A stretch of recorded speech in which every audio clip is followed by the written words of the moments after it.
Notre butternut. Prends un fusil pour aiguiser les couteaux, ça change tout. Ouais. Mais voilà, il faut que je trouve... faut que je m'entraîne sur un vieux couteau avec ma pierre à poncer. Parce que j'ai une pierre à poncer, mais je voudrais le faire moi-même. Donc il faut que je m'entraîne sur un vieux couteau. Comme ça, si jamais je le flingue, ben, je serai pas déçu. Parce que ça m'embêterait de commencer à flinguer ces tout nouveaux, tout beaux couteaux. Et donc je vais m'entraîner avec un vieux couteau. Une fois que j'aurai vraiment pierre affûtée, c'est une must. Bah ouais, c'est ça que j'ai. Tu la mouilles un peu et tu affûtes. Mais il faut que je m'entraîne sur un vieux couteau. Et après, comme ça, je serai au top pour le faire sur mes tout nouveaux, tout beaux couteaux. Parce qu'ils coupent encore bien, hein, pas de problème.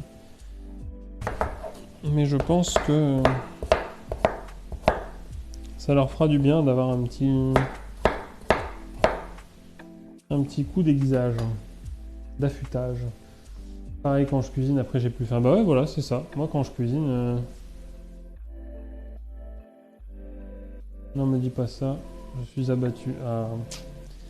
Ouais, c'est ça, moi quand je cuisine, franchement, des fois, à la fin, j'en peux plus, quoi, j'ai plus faim du tout. Je suis encore trop amateur pour aiguiser, je rachète des couteaux céramiques et voilà, mais je prends note des conseils. Bah moi aussi, je t'avoue que j'ai aiguisé une fois un couteau à la pierre... à la pierre...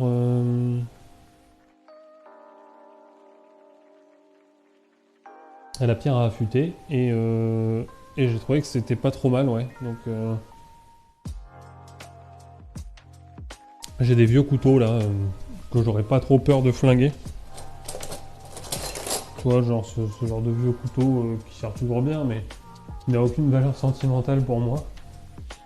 Je vais m'entraîner là-dessus et après je passerai sur ceux-là qui eux, bah, déjà font pas le même prix.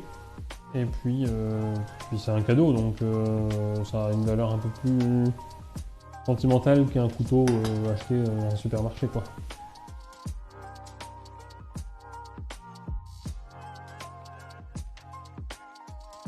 Pour gentil à toi de proposer une fois possible en avril.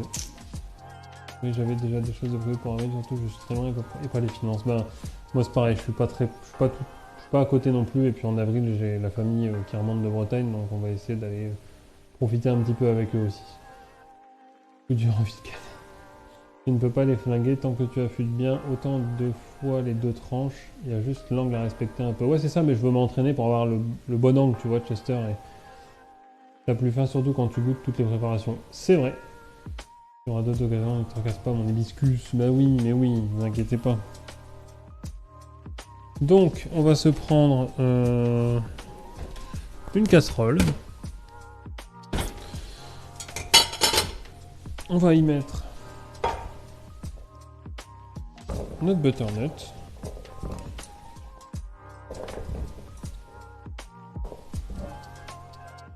Alors, encore une fois, j'ai pas pesé combien j'avais de butternut, mais c'est pas grave. On va le faire tout de suite. Je suis pas réveillé ce soir, je sais pas pourquoi, mais... Je m'en suis acheté une, deux faces, des grains différents et un guide pour l'angle. Ah, bah moi par contre j'ai une pierre... Regarde, j'ai ça, tu vois. Je sais même pas si c'est vraiment une vraie pierre à affûter. C'est celle que j'ai eue avec les couteaux, avec ceux-là. Tu vois, j'ai ça. Elle n'a pas deux faces, elle est partout pareil. Et voilà, c'est ça que j'ai eu. J'ai que ça. J'ai pas de guide pour l'angle, je me dois me débrouiller, tu vois. Donc j'ai fait une fois un couteau. Ça avait pas mal marché, je trouvais. Je trouvais qu'il avait repris un peu de coupe. Le fil était pas mal. Et ben écoute, je vais m'entraîner bientôt. On pourra peut-être même le faire un peu en live, tiens, pourquoi pas, ça pourrait être intéressant. S'entraîner à aiguiser les couteaux et... Session, on fait une petite session, j'aiguise mes couteaux avec vous. Alors j'ai 970 grammes de butternut. On retient cru, j'ai 970 grammes.